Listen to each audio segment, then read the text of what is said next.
Well, hello and welcome to the first ever Rugby Ruckus Type 5 live rugby chat. Ben Kimber here from the Rugby Ruckus, a podcast that we do every week, myself and the great man sitting next to me, Morgan Turinui. Morgs, how are you?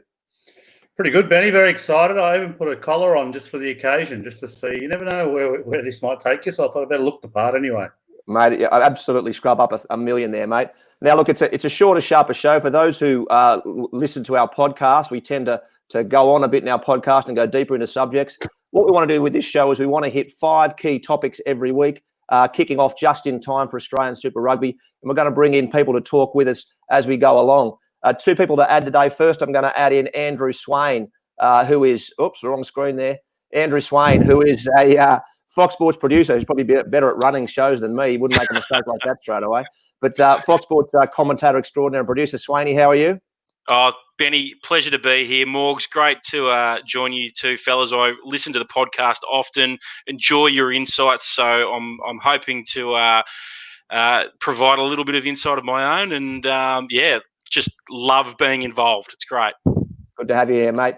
And look, the big name for us today, we're going to try and get guests on every week, and it's fantastic to bring in Matt Giteau, 103 Test cap Wallaby, sitting comfortably down there in isolation in Canberra, I believe, are you, mate? Yeah, that's it. Very comfortably. Well, mate, thank you so much for joining us.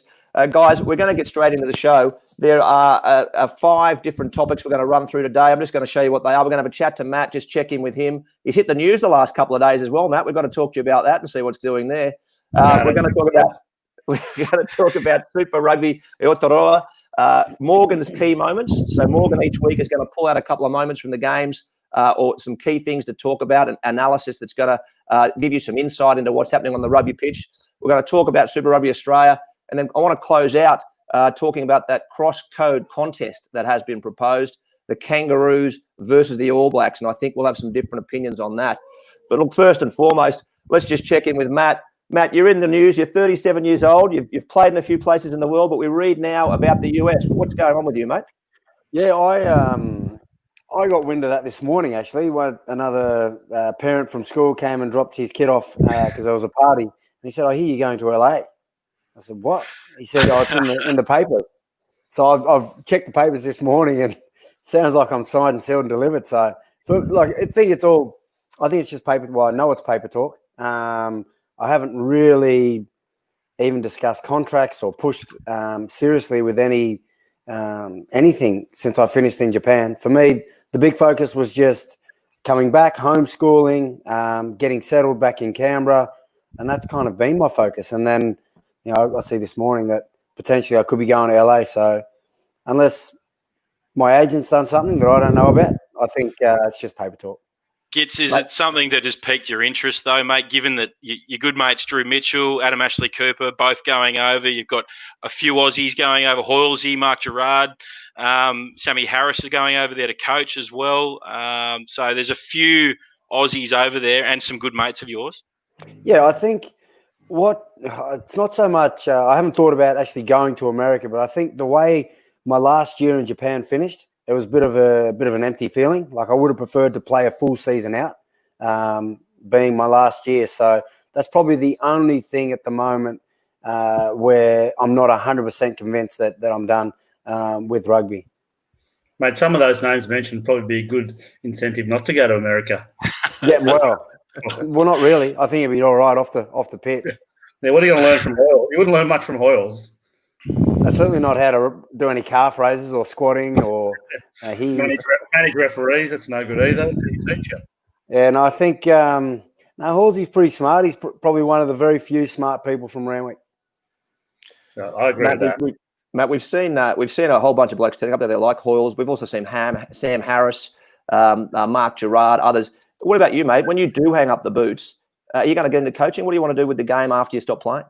No, I don't think. I think coaching for sure is not. I don't think it's an avenue for me. There's periods in Japan where, as a foreigner, like you're expected to obviously perform well, but you're also expected to teach the Japanese and upskill them and help them, and that side of things, like skill development stuff, I was enjoying. But if I had to watch a game and sit down and you've got no control, you prepare the players, you do everything you can, and then the actual fun part you don't get to participate in, you don't get to play. Like it just, I don't know, for me, it just doesn't really pique my interest. Doing all the research, setting your game plans, doing all the homework, but you get no fun stuff. I think for me, yeah, coaching, it's not, I just don't think it's an avenue for me. You've done a little bit down at the Brumbies. We saw you earlier in the year go down there and sort of chat to a few of the younger blokes, and they have got some young players in the team. So, I mean, is it more of a mentoring role something that you'd be interested in rather than actual coaching? Yeah, absolutely. Yeah, I think if I've got any bit of advice that I can give and it'll make a difference, and I feel like I'm improving the players or I'm adding value, then I'd love to help.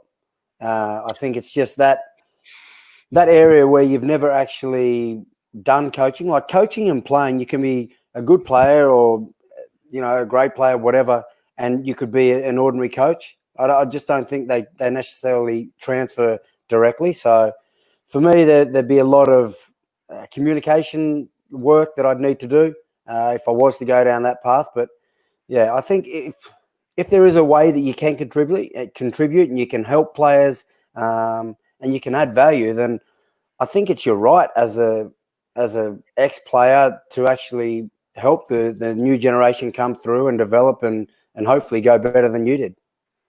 Mate, the Western Force weren't on the blower trying to get you involved. They seem to have thrown the line out to a few different times to get the team up and running again for Super. No, I don't think they're that desperate. They got if you're hanging your hat on a 37-year-old, this competition would be good to watch, but it just is not something at all that I'd be interested in playing. Like the level is just week to week would just be, it's too high, too brutal. I'm 37. It's not for me. Mate, you're more interested in the winemaking, aren't you? You've got the backline wines in the background here. I should have. Oh, there you go. You should hold it up. You go, mate. There you go. Backline wines. Yeah, backline wine. So we launched that a couple of months ago. Tell me about your backline wines. Is that you and the boys? Yeah, so myself, Drew Mitchell, Adam Ashley Cooper, we teamed up with Mr. Riggs. It's a vineyard in the Adelaide Hills, I think, Langhorne Creek. And it's just a bit of an interest. We've got Shiraz, Cab Blend, and a Rosé at the moment. There it is there. Good product. Oh, mate, it's a good drop. I've actually tried it. I don't mind it. So there you go. Yeah, well, I think the best thing for us is we teamed up with a reputable winemaker, someone that's not, because your name or being someone can only get your foot in the door. Then once people drink it, they've got to actually like it. So, I'm pretty proud of it. It's going pretty well. And it's also something outside of rugby. So I'm meeting a whole different dynamic at the moment around Canberra, restaurants and bars. And it's been good. If you head over to the Giltinis, there's more alcohol sales for you there as well. Yeah. Is that LA? Are they the Giltinis or They're Austin? the Giltinis. No, and then you got the Gilgronis in Austin, who are, another special type of drink. There you go. Yeah. Well, there you go. Gits, mate, you've played around the world. You've seen the last sort of 6 months, particularly with this pandemic, play out in Australia. Where do you sit on some of the conversations right now that are going on about where the game needs to go here? A lot of talk around a Trans-Tasman competition, the potential involvement in Japan. You've got a good view in Japanese rugby. We've had a lot of chats in our podcast and that around saying that Australia, we'd like to see a product which has more relevance to us in a time zone, which is why the Trans-Tasman comp sort of makes sense. Where do you sit and what you'd like to see happen in Australian rugby at the moment? If I had the answers, I'd be in a much more powerful position. I think for me, the sad thing for me is coming back, and every time I talk to someone about rugby, it's got a negative tone about it, like, rugby. And it's something that I'm passionate about and I care about. It's a sport that's given me so much. And you hate to see it on its knees a little bit. So I think my biggest, what I would love to see is rugby becoming popular again, rugby being played by school kids. Even my boys, they're 6 and 8. Not once have they mentioned wanting to play rugby. Not that I'm a pushy parent. I want them to play sport. I want them to play sport, but it doesn't have to be rugby. But their options at the moment, what they want to do is AFL, rugby league and soccer. Not once have they mentioned that. So to me, that's a bit of a it's not a great sign where rugby is from a grassroots point of view. So for me, that would be the starting point. Trying to get kids involved, getting it popular, getting out to these schools, getting them buying posters, giving them footballs, those small things. Well, when I was playing for the Brumbies, I didn't realise they made a difference. Now that I've got the kids, you realise that those things are what actually attracts the kids into the sport. So I would like to see rugby getting out to the communities a little bit more and starting from the grassroots and becoming popular there.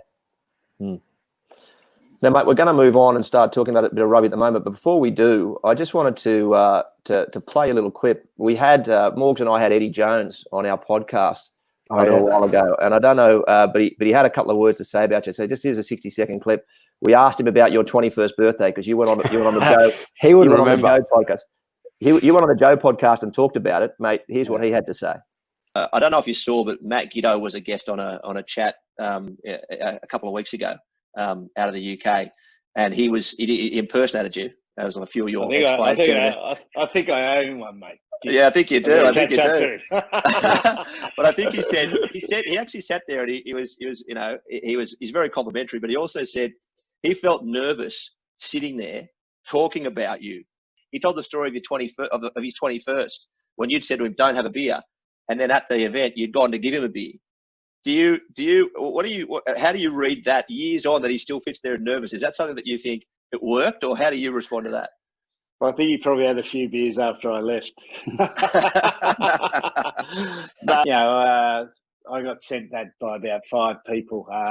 Gits' podcast, and it's nice that he remembers it. Firstly, it shows that if you have the right conversation with players and you have that emotional attachment, they remember it their life.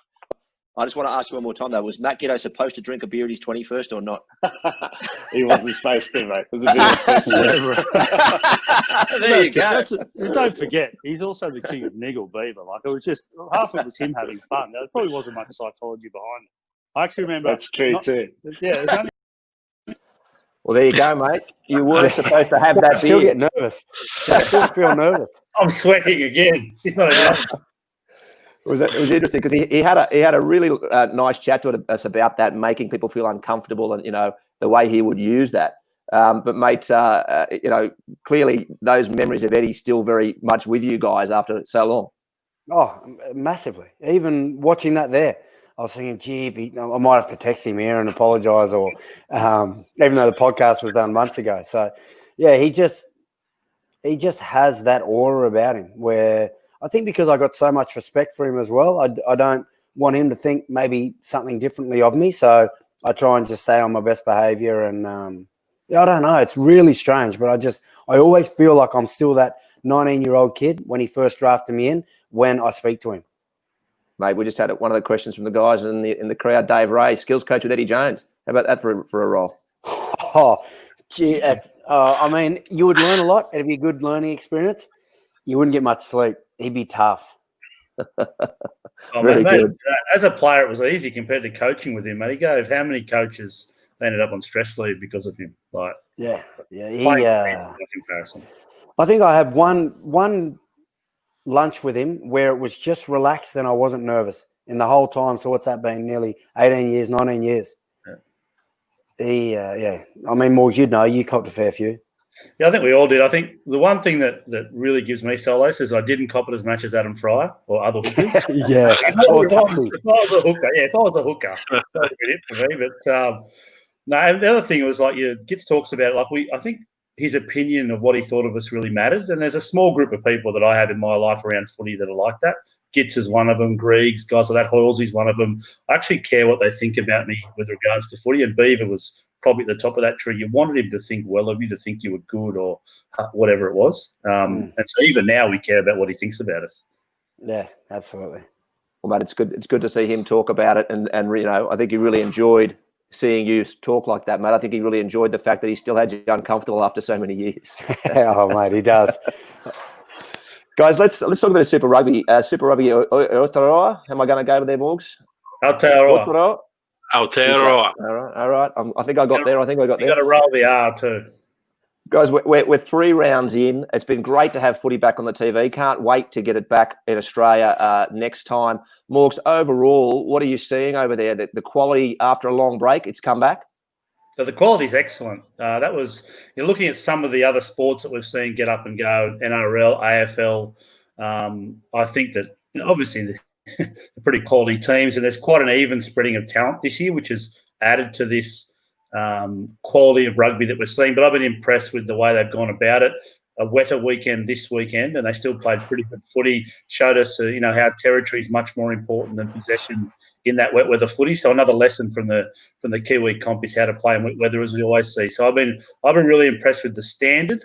They've had issues around the way the game's refereed and things like that. But in terms of quality rugby, exciting rugby with really even contests, it's been great. And I think a huge thing is the rise of the Blues. I think they're a real it's a real barometer, I think, another lesson, a bit like how we think about New South Wales and Queensland, that it helps the competition if a really important side in terms of population and viewership and development of players is going well, and it's been such a while for them. Right, without a doubt. Swaine, a couple of names in there I think you were talking to me before the show about that you're really, really impressed with in that in the NZ comp. Oh, I loved the Blues, and I loved how they've played the game of footy. Patrick Tuipulotu leading from the front, I think, up front. Hoskins Satutu at number 8 as well. They're with their haircuts, the two of them, killing it. And then Caleb Clark at the back is lighting that place up. I'll share a screen here for you, Benny. You just let me know when you're sharing, and I'll just play his try that he set up for Rico Ioane yesterday. Am I good to go? Go. And so the counter attack here from the Blues, Morgs. Talk us through it. Well, I think you got to pay a bit more for your Wi-Fi because it's a bit jumpy. But, this is Clark here. Clark, obviously, pretty good genetics, but just power and speed, really strong through the hips. And then, Rico Ioane, he's just benefiting from having high-quality players around him as well. That was an excellent try. The vision to see the opportunity, and just a really big, powerful, strong guy putting the foot down to accelerate, and that ability to offload. Chiefs have had a high possession part of their game. I think they've carried the ball twice as much as some of the other teams in the New Zealand team of the New Zealand Conference. But the Blues as well, they got high offload numbers as well, and that's really making a difference for them. I don't know if you saw this in Japan, but did you the strength of New Zealand rugby, right? The amount of guys that come out of that system that can play top quality football. When you played with those Kiwi guys, when you're overseas, be it France or be it in Japan, I mean, do you see a difference in the way they approach the game, like for compared to say Australia or whatever? Do you see much out of them as Kiwi players? What do they bring that might be different? I think for me the biggest thing, especially in big games, is their confidence in themselves, like their self-belief. And that goes for the full 80 minutes. It doesn't really waver. I always found that you could get a lot of confidence playing in tough moments, talking with these guys, knowing what your next direction is going to be, how you're going to break down the opposition if things aren't going so well. They were always in the zone, in the moment, and constantly looking at ways to get better or get back in the game or stay ahead. I just found that area of their game management was probably a step up from when I left Australia, where we were at. But skill-wise, your basic skill, left, right, pass, kick, we've got everything here. We've got exactly the same. I just feel in those big moments, those pressure times, that they've just got so much self-confidence and belief, and they just pull the trigger and they stay in the moment, constantly competing. And I found that was probably the best thing and the biggest thing that I gained, my 5 years at Toulon. And so how do you approach that in Australian rugby, do you think? I mean, is it just something you have to build over time? Does it start the grassroots and the way you think about the game, or is it about just getting some more success under our belts at the top level? Well, I think it becomes a habit. Winning's a habit as much as losing is. So I think if your junior teams, and we're starting to get better, like our Aussie 20s won the World Championship. The 18s also performed. They beat the New Zealand schools over there as well, didn't they? So I think we're now starting to get these young kids that have come through a winning culture. So and when that happens, you just expect to win. I remember when I first came into the Brumbies and we had these legends around, and they're always successful, the Brumbies. And I remember every game we went in, every game now that I go into, I I hope to win, or you think you're going to win, but back then you just knew you were going to win. It's a totally different balance, and I think we're starting to get that with the younger guys now, and you're seeing it early on in Super Rugby last year. Those younger teams were starting to compete better. They didn't care about the names, and they were starting to get some results as well. Mm. And I think it might be good to see what effect like a local derby-focused competition may have on our teams, starting to smash into each other a bit more and play through each other. Morgs, before we get into that, though, I wanted you to quickly touch on, what are we going to call this segment in the future, mate? I wanted to call it Bodies in Motion, right, which is one of your catchphrases. But no, Morgan's Moments. What are we going to call this analysis segment for you, mate? You can call it anything you want. Depends how long the segment's going to last for. Well, mate, I've got a clock. In case I've got to pull a clock up on you, I can pull a clock up on you. Sponsored by Backline Wines. Sponsored by Backline Wines. Yeah, wait. It depends how good this segment is. It depends how much cash you want to throw at it as well. Or a contra deal will go down pretty well, by the few red. You get a little sloppy on the red side. Yeah, you've already got T-shirts too, don't you, Morgs? So actually, just before Morgs does his moment, I'll take a question from the crowd. One for you, Gits. It seems to be very much a Backline Wines question. Jim Hamilton says, "Why does Adam Ashley Cooper look so much older than you and Drew Mitchell?" Well, he hasn't had Botox. No, I think Swoop really likes. He's playing out that grey tinge he's got. He even adds grey, so he's much younger in the body though. Swoop, he still moves well, lifts well, runs well. He's looking for that debonair look, is he? He's looking for that older gentleman. Mr. Sheffield kind of looks a bit like a bit of salt and pepper. Yeah, he enjoys that look. Morgs, what did you want to tell us about the rugby that's been on the last couple of weeks, mate? Oh. I think Morgs has clicked the wrong button. How good? How good's this? We can move on now. Live television. You gotta love it. Mate, do not put Backline Wines on that segment, all right? I can take over. What was he supposed to talk about? But he was gonna give us a little bit of insight into some of the footy, because Morgs, on our podcast, Morgs often breaks down some interesting plays and give us some insight into what's happening in different parts of the games. Here he comes back now. Let's see if he can explain himself. Here he comes. He's back. What, mate? It wasn't that bad. I hadn't even started and you kicked me off. What happened? Mate, we got a prospective sponsor online, and it's not going that well at the moment. Mate, he's pulled the sponsorship as soon as you hit the wrong button, mate. He pulled the sponsorship. He was gone. No, good. So we'll see if I can share this screen in a second, Benny, if you let me do it, and we'll see how we go.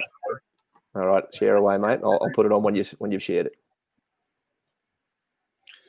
So what we're talking about here is we're going to be talking about the way that breakdowns referee. We talked about on our podcast, and we've talked about it over the last couple of weeks in terms of what's happening with the refereeing at the breakdown. And the focus has been very much on trying to keep all those sort of infringements away, especially in attack, away from the breakdown. So what we saw in the first couple of weeks of the first week of the competition, I think 58 penalties in the 2 rounds over the weekend, 49 round 2. This weekend, in both games, I think the sum is 33 penalties in the game, 16 in the Chiefs Crusaders game. And what we've seen going through is a few penalties for going off your feet in attack, which is a really new thing for rugby, and also really hard refereeing of the offside line. We'll see what the quality's like in these videos, but as we go through, trying to see if I can just get the internet working as well.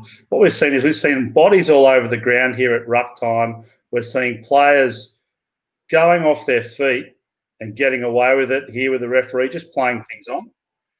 Players off their feet, they've been picked up on early, people going through the gate. 7 offside there, Sam Cane, not rolling out through the middle, and very much attacking players off their feet. Hard to see, obviously, with the way this thing's buffering. But what we've just seen is just a real free-for-all at the breakdown this weekend. Now, whether it's a little bit to do with the wet weather, they're letting people get away with it, but these attacking players ending up on the ground, teams haven't been getting away with that in the first couple of weeks, and players are, a metre offside. Players haven't been getting away with that either. So Morgs, you don't think it's players adjusting. You think it's the referees not being as harsh on the area. No, that's what I'm trying to illustrate there. That's just a snapshot of 100 opportunities over the week when the referees could have penalised. I think someone's had a word in their ear to say, look, we want to keep the product looking good. We want a fast-paced game. Let's just let a few go. That's too many penalties. Coaches have come out in press conferences saying, we don't really understand what these penalties are about. We're talking about pictures that I mentioned on the podcast. We're trying to give the referees a good picture, and we're just not getting paid for it. I think a little quiet word's been had behind closed doors saying, look, let's free this up a little bit. That's half the amount of penalties from the first round of the New Zealand Super Rugby comp, and the players' habits, I guarantee, have not changed. So that's an interesting one where they've just taken their foot off the pedal, and I'd love to see how this is going to happen with the Australian comp as well. I was going to say, Morgs, I find it really interesting when there are sort of laws that are talked about how they're going to go harder at this or whatever. Coaches find ways as well to flaunt those laws a little bit. Do you think that's going to happen with the laws that they're going to implement here in Australia as well? The other ones, the 50-22, also the dropout, that sort of stuff. Coaches will find ways to exploit them, won't they? Yeah, I actually had a couple of rosés with Chris Whittaker yesterday, and we were talking about the same thing. They weren't backline rosés, Gits. Do you have to say that? A nice Adelaide Hills rosé. It's good environment for rosé. So very good. Looking forward to that product turning up. But he thinks the 50-22 is actually quite hard to execute. But obviously the symptom that we're all looking for of that is that there'll be less numbers in the front line, and that's the opportunity he's looking for. And some of those kicks inside the 22 around the marking laws as well, I think the effect of that cause will be, hopefully, as by design, less numbers in the line, more running the ball opportunities. And that'll be interesting. So they're not so much how the game will be refereed, but just laws to create more time and space in the game, which is probably a good thing. It'd be good to see how those things go. One of the things Sorry, you go, Benny. I was just going to say, it's one of the things they're trying to do clearly is police that defensive line better, keep them back, right at the last foot, keep them get a bit of space for the attackers there. As a bloke who like to play up the line a bit, surely that's going to make a difference if there's that extra step or two, they get those defences back, because they seem to have been creeping up the last couple of years, most definitely with the fast-paced defence. Yeah, I mean, it makes a huge difference. But what Morgs was showing, how the ref by round 3 wanted to open the game up a bit more. Teams then start to encroach and they push their luck. And that actually means that they are offside and they're pushing the boundaries. So the product that you see is almost what you're talking about before, where there was a lot more kicking in this round compared to previous rounds. Maybe hanging onto the ball isn't the best way to go. You play a bit more territory. But if it is policed properly and you're given that they're taking that extra yard, then, I mean, all you need is quick ball and you can pick teams off back it around the ruck once they're getting, trying to find their feet. Or, I mean, it really it's more of a feeling out period this first couple of rounds. But it's going to be interesting. That 50-22 rule, I really like that. We've played that at training before with Eddie in like a touch fitness kind of scenario, not just 50-22, but that's been an element in it. It's really good. It'll speed the game up a lot. So what do you mean? Back in the day, you'd played with it? Yeah, so you'd play it back at in training. So if you got you had however many phases to get into the 22, but if you were able to kick from your 50 and bounce it out, you could then get the ball in the 22. Once you're inside the 22, then the wingers couldn't defend a cross kick. So it was basically just like a kicking, trying to look for backspace, the best way to execute that. But as soon as you start looking for backspace and it becomes obvious that you're looking to kick into those back areas, then your wingers and your fullbacks have to work a lot harder in the backfield. And as Morg said, it's going to open up a lot more opportunities to play with the football because they're worried about that kicking option. Look, I certainly hope that does have that impact. And I think we had John O'Lance on the podcast during the week, and he was calling out for someone find a good name for a 50-22, 22-50. So we still haven't got that. I think I suggested dominant kick. Morgs, what did you call it? 28. Yeah, well, I'm pretty good at maths. That's about all I could come up with. Not that creative, but yeah, it's just. Guys, let's talk about Super Rugby in Australia. A 5-team competition, local derbies, starts next weekend. We've got names coming back into the force. We've got names going out of the Reds. A couple of our listeners have been asking me for my tips. So I don't know how to tip towards the bottom of the table. You've got to be talking Brumbies on top, though, looking at the form from the start of the year, the consistency in their squad, Morgs. Yeah, you definitely do. They're a settled group. I think they'll probably deal with this very strange 2020 year we've had. That they'll deal with it the best. Gitz talks about being in isolation. He's in Canberra. It's always isolation in Canberra, so they'll just Beautiful. it's business as usual for them. Perth's the most isolated city in the world, Morgs. Yeah, exactly. Well, at least they've got Cottesloe to get to out there in Perth. Yeah, that's true. Lake Burley Griffin's not that inviting at the moment. They're a settled team. They're a smart team. They're a well-coached team. They'll deal with it the best. Tars will go experimental. We might touch on Kurtley Beale's leaving, but that's a byproduct of their decision to approach this period as a bit of an experiment. They'll play some really young and fringe players and try and unearth some of their young talent they've got. As we've talked about with them, they have a really top-tier band of player and then a really bottom inexperienced band of player, and those players will get that opportunity this year. This will be a year that helps the Tars. The Reds are probably the ones with the expectation that have had a few bumps during this lockdown period. So we're not quite sure which way they'll go. There's expectation on them to be in the final of this Super Rugby Australia. And then the Force, it'll be about how their level stacks up from NRC and Rapid Rugby stacks up to Super Rugby. We would hope, as Gitz mentioned, at 37 years old, we want Super Rugby to be too physically demanding, too high performance for Matt Giteau to play in. Matt Giteau, one of the best Wallabies we've ever had, 100 test matches. Oh, mate. What have you been drinking? I've had a couple. I snuck a couple. Mate, I'm a 98 Coonawarra man. I don't drink that backline stuff. But no, look, mate, you're an absolute gun, Gitz. That's the truth. Right? And what we want is that the game of Super Rugby in Australia is too hard for Matt Giteau to play at this stage of his career. We want it to be about young lions, high intensity coming through, and hopefully that means that the Western Force will struggle. We want the level to be so good that it's not that easy to step up. So I'm really interested to see how they go. It'll be a great achievement for them if they can compete right at the top end of this 5-team comp, because it means they've jumped up the level that they need to really quickly. And the Rebels, as always, we're just not sure what we're going to see from them. Gitz, you touched on it before. There's the under-20s cohort that are coming through. They're spread across a lot of the teams. At the Reds, for example, Harry Wilson, right, the back rower, gun. Scott Robertson, the Crusaders coach, said that he has a crush on him. There's a guy who has got a genuine future in gold. I'm interested, just speaking about the Reds, how they're going to replace Isaac Rodder, Harry Hockings, and Isaac Lucas, and also what that does to the group and what Brad Thorne was trying to build there. Well, for me, I think he's always had, like, he believes, like, he has his beliefs and he sticks with them. So I think those three players, correct me if I'm wrong, but they didn't agree with the salary cap. Is that what they didn't want to take a pay cut? That's right. I mean, for him, I think every player has a right. For me, I think you play footy for a short time, so you make your own decisions based on what's best for you, but that's just my opinion. But for Brad Thorne, I think he wants guys that want to be there for the right reasons. Cash aside, he wants them to buy into his message, how he wants to play. So I think if he feels he can move these senior players on, then he would have someone else in the wings ready to take over. So as a coach, you live and die by the sword. You only keep your job as long as you're successful. So he obviously has belief in the players that are coming through. So I think, it's a courageous move. So good luck to him.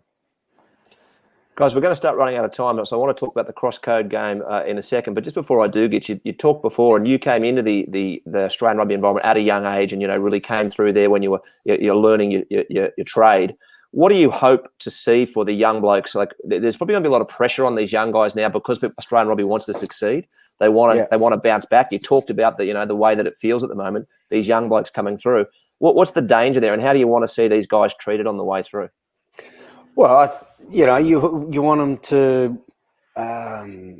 be always willing to learn, to ask questions, to feel like they don't have the answer. But my biggest hope is that we don't put too much pressure on them from a media point of view. Whenever we have a great kid coming through, he has one great game and they're like, here we go, this is going to be our next centre for the next 10 years. And this young kid who doesn't have that much experience is expected to play at that level where he had a great game every week. And it's just, while they're still developing, still learning the game, understanding what they do well, why they do it well, getting their prep right, I just reckon we just need to chill a little bit. Obviously praise them, say, gee, he had a great game, but just not go overboard because we want that great success story too quickly. I think we need to let them just develop. And you're talking about Curtly Beale.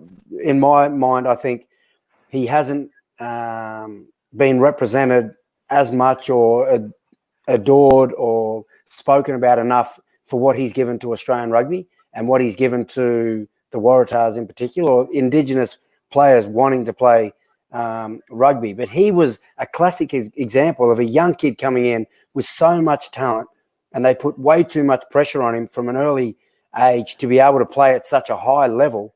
And when he didn't, they almost, and especially being in Sydney makes it tough, but they kind of, I reckon they slowed his development.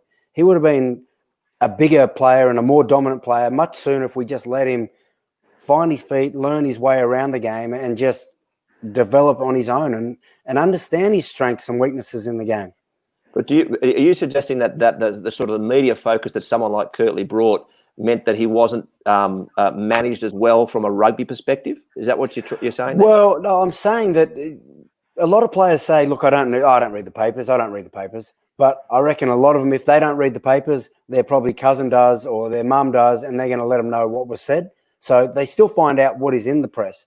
And if you hear positive things about you all the time, then potentially you put that expectation on yourself to be as good every single time. And when you're young, it's just, I don't think it's achievable to be consistently great at that level all the time. That's what the greats are there for. So give yourself time don't put that pressure on yourself. Just don't worry about what the media are saying or how much pressure is put on you to perform well. Just find your feet and let the guys develop. Let them go at their own pace. The coaches are going to improve them. They're going to develop them. Senior players will develop them. I just don't think we need to talk the players up so soon and putting pressure on them to perform. And then if they don't perform, we say, oh, gee, they're out of form. And then they get themselves in a rut when they're still young trying to find their feet. That's just a frustration of mine that I find, potentially in the media, we're looking for that next superstar and we're too quick to put a lot of praise and pressure on these young players.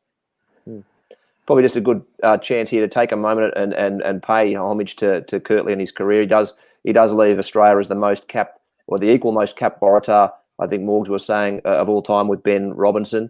A fantastic career in the gold jersey and around Super Rugby in Australia. Morgs, a special player, leaves the stage in Australia. Yeah, Git's touched on it as well. He was training with the Waratahs when he was still at school. The expectation was there before he turned 18, before he could drive a car. I think he won in the first, that arc in 2007, he won the prize for being the best player in the tournament, won a Mazda CX-7, didn't have a license yet, so couldn't even drive it. Just a young prodigy. And then we didn't deal. He might have snuck off and driven it home, I'm not sure, but he didn't have his driver's license yet. But we had this prodigious talent, and Gitz's point is really interesting in that it's also the difference between it's either adulation or dismissal. There's no even tempered analysis, and sometimes that's fans, teammates sometimes as well. There's expectation on these young kids coming through, and obviously the media drives a lot of it. So we're not big on pick and sticking. We're not good at long-term development. We want, as we talked about, Gitz, you mentioned this group of 20s players who won the Pacific comp, second at the World Championship. Now suddenly they're the saviours of Australian rugby. Gee, that's an unfair bit of pressure to put on a group of players. So patience, pick and stick, long-term development, they're going to be the great things for these players. And Curtly Beale was a player that had to deal with all those things. And we still have a huge amount of highlights from an amazing career at provincial and international level. Conversion in South Africa to the penalty goal to win the game. Huge in 14 when the Tars won the comp. Behind a really dominant pack and as a great forward of Bernard Foley. Really, that's probably the best we saw of Curtly Beale when he just got to be himself and contribute where he could. As a couple of coaches were able to get the best out of him.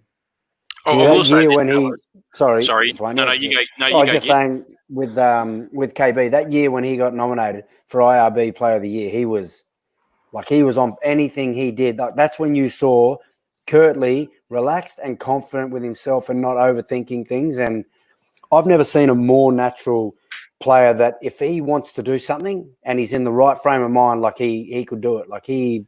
And I still think he's got years. I reckon he'll come back and he could still play for the Wallabies. He's only 31. This break, exactly. He's a pup. You can play till you're 38. But I think this breakaway, it'll be good for him because you get to Europe and you understand, or you feel. For me, when I left Australia, I felt incredibly old. When I got there, I felt young, and it was just purely around kind of the language that was used by the coaches and the players that you're surrounded by. So I think it'll be really good for him. Well, his first trip away, Benny, he was brilliant. He had an absolutely outstanding year over there in London. So who knows what will happen. I was just going to say, having dealt with him through the media for over a decade now, he's always a guy who has always had a smile on his face. And part of the pressure that is put onto these players by the media is the media wanting to create heroes. And that's what the kids need, heroes to want to play rugby. I mean, I've got a young fella and a little daughter as well who will want to play rugby one day, I would hope, and they'll need someone to aspire to be. And so the pressure, I can totally understand that pressure can be sometimes really hard to deal with as a youngster, but the media is also, we're in the business of trying to build these heroes as well. So it's a real fine balance. And I know that sometimes that can get a bit too much, but Kirtley is a guy who, you're absolutely right, who has had to deal with that pressure from a very young age. But having dealt with him over the years on that side of the fence, he's always had a smile on his face. He was always happy to give his time, to a certain extent. And we're going to miss him. And I hope that there are kids out there who want to be Kirtley Beale one day. That's what I hope. Absolutely. I reckon there are. There's plenty. Without a doubt. Yeah, I just wish it was Matt Giteau's kids, unfortunately. If he plays soccer. Guys, let's one last topic before we go. The proposed cross-code game. Now, for those who've been around the game for a long time, it pops up every now and again.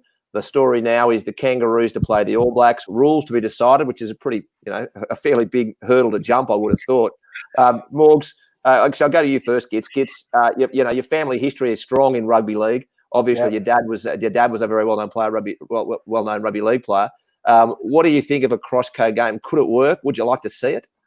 I'd love to see it. I went to the pub, accidentally snuck in for a beer yesterday, and the first person I walked in, he said, "Oh, what about this?" He's a league guy, loves the Raiders. He said, "What about this proposed game? Wouldn't this be great?" And then everyone around the table started talking about how they thought it would work or why they thought it would be great. But not one person said, "Oh, this shouldn't happen. It can't go ahead." There's nothing but positivity around it. So I think it'd be great. I think it'd be awesome if it would happen. I understand the reasons behind the Kangaroos who have been so dominant in rugby league for so long and the All Blacks who have been so dominant in rugby for so long going against each other. But I'd love to see two Australian teams having a crack at it eventually. Well, who's got the most to lose? Oh, it depends how the rules come out. If it's swayed more league dominant, then potentially they do. But I mean that's a good question. I think it's based purely on the rules and the availability of players. And when it is, if it's at the end of the year, maybe some guys that have had a big year might not want to put their hand up. Yeah, in terms of who's got the most to lose, I would think in Australia the leagueies have the most to lose, but worldwide the All Blacks probably would. Especially being around Sydney, Gits you'd know as well, being around loving league as well. But that's always the answer. You'd like to get bashed or whatever. And so in Australia, I think the expectation would be the Kangaroos would win, but globally that All Blacks brand would take a hit if they get beat by rugby league. I think entertainment value and money-wise, it would be amazing. The interesting thing, as Gits mentioned, is the rules. You would have to make the rules so close to rugby league to make this feasible that it would be really – and I think the negotiations there would be the hardest bit. I think the revenue share would be easy. We'll just put all the cash in our back pocket if you're NRL and the All Blacks. I think you also wouldn't – the All Blacks couldn't – if you were to play it more rugby league style, then you'd change your tight five. You'd make them more back rowers. So it probably wouldn't actually be the All Blacks and it wouldn't be who they'd normally pick. So you'd just change how you'd structure your team a little bit. Yeah, because you couldn't have a scrum. Well, yeah, you couldn't have scrums, lineouts. You couldn't have rucks. You couldn't have mauls. It'd end up being pseudo league with maybe a 2 metre defensive line back instead of 10 or something. So that's probably one of the key issues. Is it's going to be that the game has to be shaped more towards the league style of playing than the union style of playing because union players play a similar style to league, if you will, in terms of carrying the ball, etc. But the structure of the game that union players play, you can't bring the league players into with any sort of strength. Did you blokes ever watch the Kimber Park v St Augustine's hybrid game that they played a few years ago here? It was news at the time. It was played. I mean, it was interesting to watch, but it was also after half an hour, it was pretty hard to watch, I found. But I mean, you know what? Like, if it's two huge brands like the Kangaroos and the All Blacks, I reckon you're not talking about two high schools. You're talking about global brands that people want to get behind and support. I reckon it'd be unreal. Well, also names, and when you've got names and personalities with that, guys don't want to get embarrassed. You've got egos, so I think you're going to get a good balance of players like want to go out there, and if you're going out there, you're going to give it a red hot crack. So I think shorten the halves maybe would keep it interesting. Maybe 30-minute halves or something like that would keep it pretty powerful, pretty dynamic. Yeah. I just, I'm interested in it. Yeah, I'd love to watch it. Morgs, what was your thoughts? You'd like to see it or not, mate? Yeah, I'd like to see it in terms of entertainment value and revenue for both organisations. I see a fair few stumbling blocks. Gits mentioned and player availability, how real an All Blacks team it would have to be to play it. I'd say there's a fair few hurdles in front of it before it would get up. That's for sure. Yeah. Guys, look, that's going to wrap us up for the first ever Tight Five. That was fantastic, gents. Gits, absolutely wonderful to have you here. The boots aren't hung up. The boots aren't hung up, is what I'm hearing, though, mate. But you're not drinking cocktails in LA just yet. No, well, the boots. I've got one boot hung up. One just boot waiting to hang the other one. Yeah. one free Adidas sponsored boots hung up. There's another one ready to go. So it'll be a sad day when Gits does hang the boots up, Morgs. Well, I think his career's not complete because he never won a premiership at Randwick. So I think at the end of whatever he does, he could probably come back and win a comp. In 2011, I played a couple of games. I played a couple of games for Randwick. Did we not win that? Can I claim that? No, you didn't win, mate. We didn't win? No, you didn't win. No, that's I got told down at Randwick by the old blokes at 50-metre line. You're not a Randwick player unless you win a comp there. So you've still got that left to do, Gits. You've done everything else around the world, but one more thing to do. So. July 18, Gits. July 18, Shoot Shield kicks off down here, mate. Get down here. Yeah, that'll be interesting. I don't have a club, unfortunately. So love, not money. I love not money, Matthew. What's that mean? I bet you've got nothing for you. That's exactly what that means. Right. Guys, that was the Tight Five, the very first one. From next week, we'll have Australian rugby to talk about as well. You can expect us to dig deep into the footy to see how all the teams are going. Morgs is going to pull some analysis and some nuggets out from what he sees. Swaine's going to chip in and make sure that he keeps us honest and keeping a view into Australian rugby. And we're going to really try to develop this show with you. So if you've got thoughts on what you'd like to see in the show or the way you'd like it to come together, make sure you post it on the rugbyruckus.com or send us a message. But for this week, it's thank you, Matt Giteau. Yes, thank you, boys. That was good. Thanks, Swainey. Thanks, guys. Appreciate it. And thanks, Morgs. Thanks, Benny. Well done, Gits. Thanks for having it. That was pretty good, actually. Thanks for having. What was that, Marbles? Yeah, it's magic. I'm off for the back line lines. That's it. All right, that was the Top 5, guys. Thank you very much. See you, mate.